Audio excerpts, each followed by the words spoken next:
በዓለም ዋንጫው መድረክ ላይ ያየነው ነገር ተራ እግር ኳስ አልነበረም፣ የታሪክ ምስክርነት እንጂ። የ38 ዓመቱ ሊዮኔል አንድሬስ ሜሲ እያደገ እንጂ እየቀነሰ እንደማይሄድ በድጋሚ ለዓለም አሳይቷል። አርጀንቲና አልጄሪያን 3-0 ስታሸንፍ ሜሲ ያስቆጠራቸው 3 አስደናቂ ግቦች የእግር ኳስ ቤተሰቡን ጮቤ ያስረግጧል። ይህ ጨዋታ ሜሲ የመጀመሪያውን የዓለም ዋንጫ ጨዋታ ካደረገበት ልክ ከ20 ዓመታት በኋላ በተመሳሳይ ቀን እየተደረገ ነበር።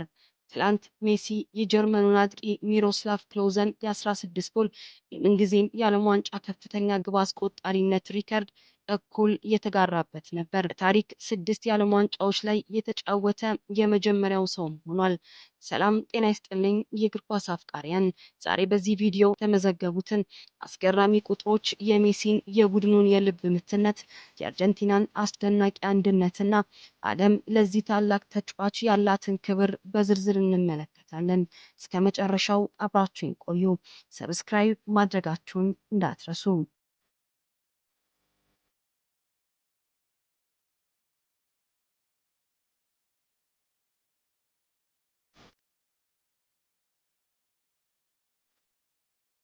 እስኪ ቁጥሮችን እንያቸው። ትላንት ሜሲ ወደ ሜዳ ሲገባ ለአርጀንቲና ብሔራዊ ቡድን 200ኛ ጨዋታውን እያደረገ ነበር። ይህ በራሱ በደቡብ አሜሪካ እግር ኳስ ታሪክ የመጀመሪያው ያደርገዋል። ጨዋታው እንደተጀመረ በ17ኛው ደቂቃ ላይ ከሳጥን ውጪ ያችን የምታውቋትን የሚሰነጥቃትን ኳስ መረቡ ላይ ያሳረፋት። በ60ኛውና በ76ኛው ደቂቃ ላይ 2 ግቦችን አክሎ የመጀመሪያውን የዓለም ዋንጫ ሃትሪክ ሰርቷል። 16 የዓለም ዋንጫ ጎሎች።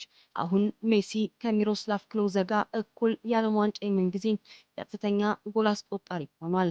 ቀጣዩ ጎል ታሪክን በብቸኝነት እንዲመራ ያስችለዋል። 24 የጎል ተሳትፎች በ16 ጎሎችና በ8 አሲስቶች በአጠቃላይ 24 የጎል ተሳትፎ በማድረግ የፔሌን ሪከርድ ሙሉ በሙሉ ሰብሮታል። በእድሜ ትልቁ የሃትሪክ ባለቤት ነው። ክርስቲያኖ ሮናልዶ በ2018 ተይዞ የነበረውን ይህንን ሪከርድን ቀምቷል። የተከታታይ ጨዋታዎች ሪከርድንም ይዟል።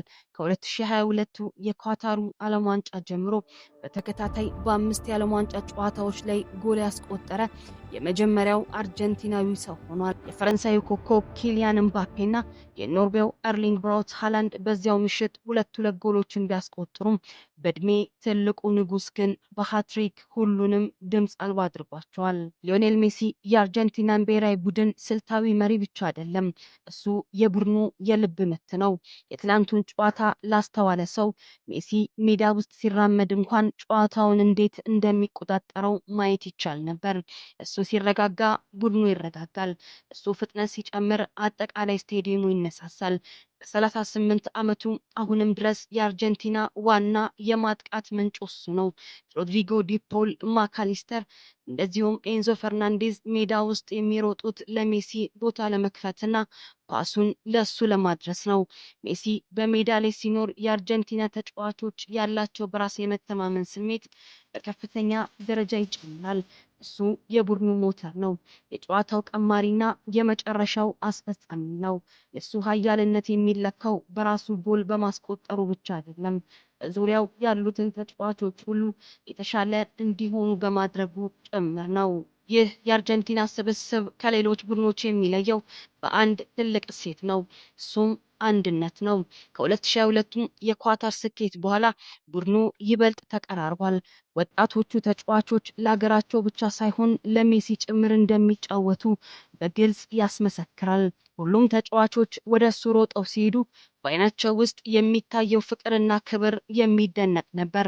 አሰልጣኝ ሊዮኔል ስካሎኒ ከጨዋታው በኋላ እንደተናገሩት ይህ ቡድን ለአንድ ዓላማ የቆመ ቤተሰብ ነው። ሜሲን ደስተኛ ማድረግና የእሱን የመጨረሻ የዓለም ዋንጫ ጉዞ በታሪክ ማሸለም የአርጀንቲና ብሔራዊ ቡድን ያልተጻፈ መመሪያ ይመስላል። ይህ አንድነት ነው አርጀንቲናን የማይበገር ያደረጋት። ሜሲ በ80ኛው ደቂቃ ላይ ሲቀየር በስታዲየሙ የነበረው 70,000 ህዝብ በአንድነት ተነስቶ ሲያጨበጭብ ማየት ቆዳን የሚወር ስሜት ነበረው። የአልጄሪያ ደጋፊዎች ጭምር ለእግር ኳሱ ንጉስ ያላቸውን አክብሮት በጭብጨባ ገልጸዋል። ከጨዋታው በኋላም ሊዮኔል ሜሲ ይህን አለ።